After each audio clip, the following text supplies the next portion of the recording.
Me and Deanna have been blessed with wonderful material things because of what I've done. But we tried to stay extremely grounded. Suit was brought by the Mississippi Department of Human Services in May in an attempt to recover millions in misspent money. Favre also seemingly pushed to build an indoor practice facility to lure recruits like Deion Sanders' son Shador, and for funding for a pharmaceutical company he is an investor in. For those of you who are devastated,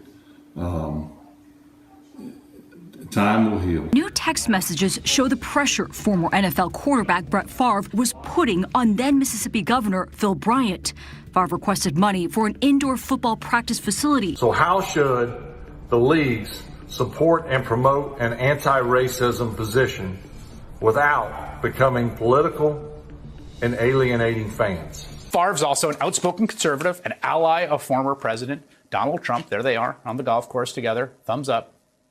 Now, Favre is currently embroiled in a controversy involving the use of federal welfare funds set aside for the state of Mississippi's most vulnerable residents, which were reportedly diverted to Favre and others. Last year, middle of last year, my office, which includes 135 CPAs, investigators, and attorneys, we got a tip in that suggested that the director of the Department of Human Services was misdirecting money and potentially involved in an embezzlement scheme. Things will get better.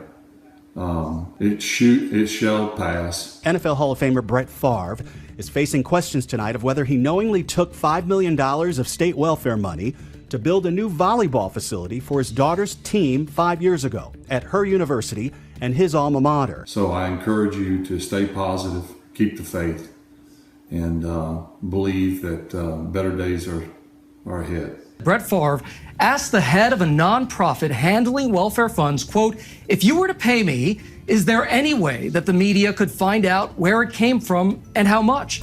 There was a period, clearly, where powerful people were benefiting from TANF funds here in the state of Mississippi. Huge update on the Brett Favre Mississippi welfare scandal.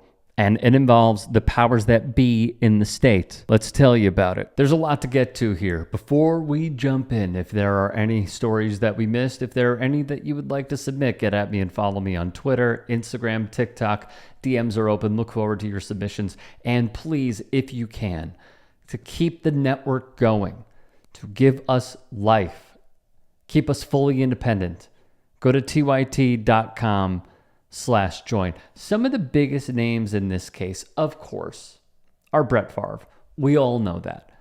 Ted DiBiase, the former wrestler under Vince McMahon. Auditor Shad White, who has been interviewed time and time again. But also a major player is her. It is the one-year anniversary of the Supreme Court decision to overturn Roe versus Wade. And our next guest, Mississippi Attorney General Lynn Fitch, represented her state in the Dobbs versus Jackson case that overturned Roe. And she joins us now. Lynn, it's so great to have you on today. Mississippi Attorney General Lynn Fitch, who has inserted herself into the case because of, it appears, out of spite of Auditor Shad White.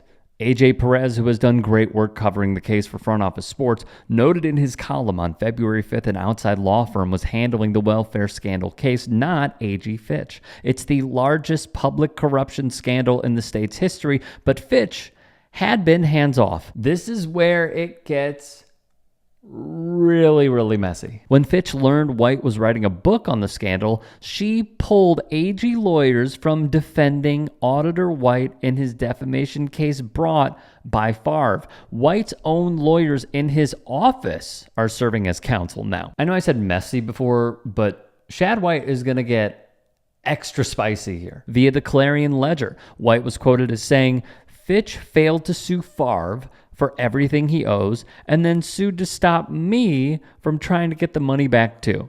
Just let me do the job, even if you won't." That line comes after Fitch, a Republican, announced a lawsuit against White, fellow Republican, in an effort to try and block the auditor's effort to recover misspent welfare money from Favre. As noted by Perez, Fitch's lawsuit, filed in the Chancery Court in Hinds County, claims White doesn't have the authority to seek funds in this manner.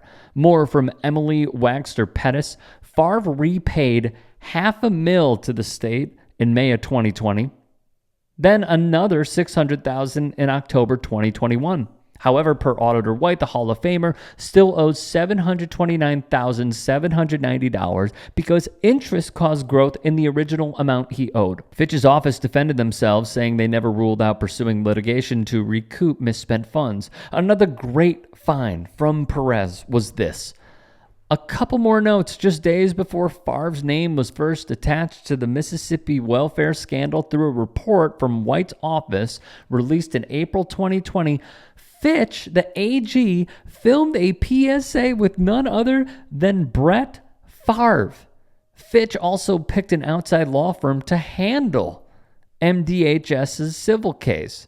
Important to note, Fitch's office filed a suit in May 2022 against Favre and several other people on behalf of the State Department of Human Services. The suit said TANF, or Temporary Assistance for Needy Families, money was improperly spent, including on projects Favre supported, $5 million for the volleyball arena where his daughter Braylee once played, and $1.7 million toward development of a concussion treatment drug, which we have covered.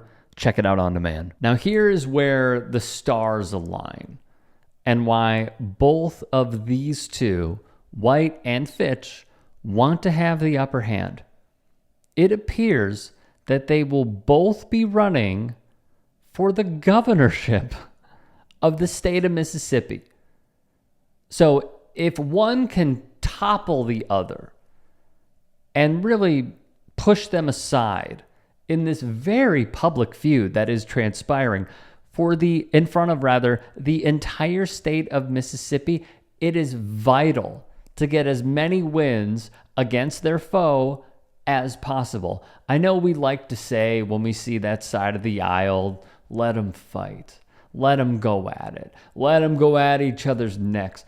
But in this case, it just feels dirty. It just feels like Auditor White, although I do believe that he may be going somewhat soft on Governor Bryant, who I believe put him in this position to be auditor, it really feels like Fitch may have screwed up, knows she's screwed up, and now wants to cover her tracks by going after the guy who is publishing a book which will have a ton of scrutiny of AG Fitch. It's essentially, yeah, I didn't do anything. You may be calling me out for not doing anything. So now I really need to get a win, and I am going to attack you and try to get that win. For the defamation cases with Brett Favre, the one against Shannon Sharp, dismissed. The one against Pat McAfee, dismissed. The one against White is ongoing. And I really do not see us having any other conclusion than what we had with the previous two football players.